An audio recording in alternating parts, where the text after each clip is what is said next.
Hari ini kita mula gunakan AI untuk hampir semua perkara. AI kini mampu menjana video dengan sendirinya. Tapi, bolehkah AI benar-benar menghasilkan gambaran yang tepat tentang sebuah negara yang penduduknya kurang daripada 500,000 orang? Kalau bahan yang AI pelajari untuk meniru kehidupan manusia itu sendiri terhad, bolehkah ia memahami budaya mereka dan menterjemahkannya dengan betul ke dalam sebuah video? Mari kita tengok sama-sama macam mana AI menggambarkan Brunei. Ya Allah, lanjutkanlah usia ke bawah duli. Laju sikit ah, bos. You late already. Uncle, laju. Tapi jangan sampai terbang. Bro, that turbo piping is nice Berapa horsepower kau push sekarang? Not dyno yet lah. But confirm laju dari stock. Maybe around 300. Still lawak tempat ni. Lawak abah. Brunei bersih. Kenapa ambuyat ni macam gam? Supaya kau ingat, jangan cakap banyak masa makan. Lihat isinya kuning ni, baunya pun harum. Baunya busuk bapa. I don't want. Cuba atas dulu, nyaman tu, manis macam gula. Oi, jangan lupa kipas atas tu. Hangus sekarang. Kids, jangan mandi jauh-jauh ah. Ombak kuat petang ni. Nenek, besar betul masjid ni.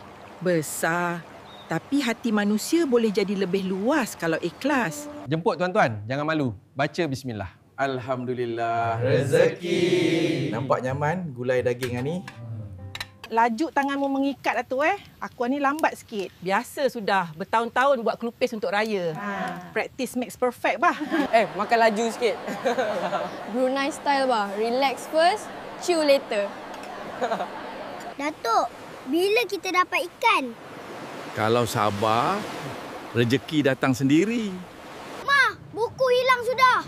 Cari cepat, bot datang sudah tu. Nasi katuk ni never fails. Nyaman berhabis. RM1 happiness bro. Mana lagi dapat?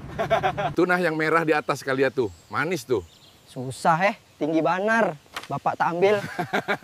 Uish, jenama mahal ni bagnya. Pandai pengantin lelaki memilih. Gubahannya pun kemas. Not bad lah his taste. Relax bro, breathe. Just one breath, sekali lafaz saja. You can do this. Jantungku macam akan meletup. My heart beating so fast Masya Allah, naik seri wajah pengantin malam ni. Lawak bana. Berat tu bajunya. I don't know how she can duduk diam-diam for so long. Pengantin lawa hari ni. Lawa bah. Lighting pun lawa. Kacau terus. Jangan hangus. This rendang must be perfect. Uncle, I sleepy already bah. Pukul 2 pagi sudah. Selamat Hari Raya Bapa. Maaf zahir dan batin kalau ada salah silap. Sama-sama. Silakan Haji. Ambil saja dulu. Terima kasih anak muda. Uncle ambil kambing saja. Nah, rasa tah kek batik ni, my wife buat special. Aulah, satu saja.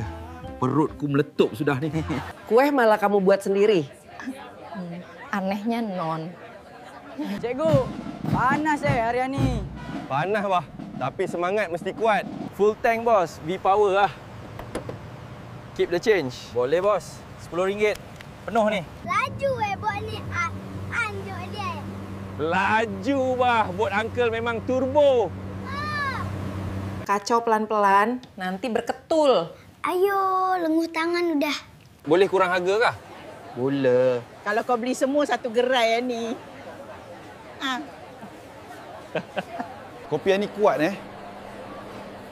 Untuk bangunkan orang tutong, mesti kuat. Datuk dulu zaman muda buat apa? Banyak. Tapi yang paling penting, belajar jadi orang baik. Assignment Ani bila kan siap? My brain jam sudah. Sabar, sikit lagi. Esok submission, malam ni no sleep. Nenek, kain Ani cantik. Cantik, tapi yang lebih penting, orang yang memakainya beradab. Pakai gam kah? Putar bah, twist it fast. Susah I use fork ajalah. My hand cramp already. Rezeki macam mana pagi ni? Alhamdulillah, cukup makan. Cantik macam movie. Brunei pun boleh jadi movie bah. Boleh main hujan kah, Mak? Boleh, kalau kamu yang cuci baju sendiri. Ikan ni tak banyak hari ni. Ikan pun masih tidur bah. Awal lagi. Ramai orang tengok projek kita Jangan panik, senyum saja. Nenek, kenapa sunset di sini cantik sangat? Sebab hati kamu tenang masa melihatnya. Cukup Nini. Kenyang ku sudah. Banyak mana ni. Makan tak lagi sikit. Kurus kawan ni. Macam nak ada orang memberi makan. Aduh, jam teruk ni hari-hari. Stres, Mama. Mama, singgah kedai runcit. I want ice cream. RM1. Panas. Uncle, bagi 5 kepak yang hangus sikit ah. Ada getaran tu. Tarik tak perlahan-perlahan. Au! Besar ni kali. Berat rasanya. Cikgu pasti suka hadiah ni. Cikgu suka. Oh, walaupun kita bagi tiap tahun benda sama. Cucur pisang panas-panas ni. Comfort food Bana. Bah, makan tak cepat before bos cari kita. Meeting jam berapa? Jam 3. Tapi kalau ikut bos, maybe jam 4 atau 5. Kau sokong tim mana? Tim kuat angkat saja. Indahnya malam Ani, Nenek. Indah. Sebab kamu belajar menghargai yang kecil. Tadi itulah hasil eksperimen ini. Sebelum ini kita pernah cuba eksperimen yang sama dengan Malaysia dan juga Indonesia. Bila semuanya diletakkan bersebelahan, soalnya bukan lagi tentang visual yang cantik, tetapi tentang sejauh mana AI sebenarnya mampu memahami kehidupan manusia.